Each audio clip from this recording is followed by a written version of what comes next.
ఈరోజు వెంకయ్య ఆశ్రమంలో అన్నదానం చేవారు బాపట్ల జిల్లా కొండమంజులూరు గ్రామ వాస్తవ్యులు శ్రీ బొబ్బా ఆంజనేయులు గారి పుట్టినరోజు సందర్భంగా వారి భార్య శ్రీమతి కళ్యాణి గారు, కుమార్తె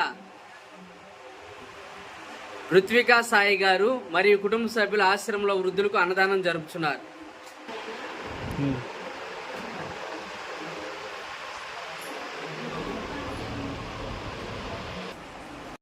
ఈరోజు శ్రీ బొబ్బా ఆంజనేయులు గారి పుట్టినరోజు సందర్భంగా వారి కుటుంబ సభ్యులు ఆశ్రమంలో వృద్ధులకు అన్నదానం జరుపుతూ ఉన్నారు.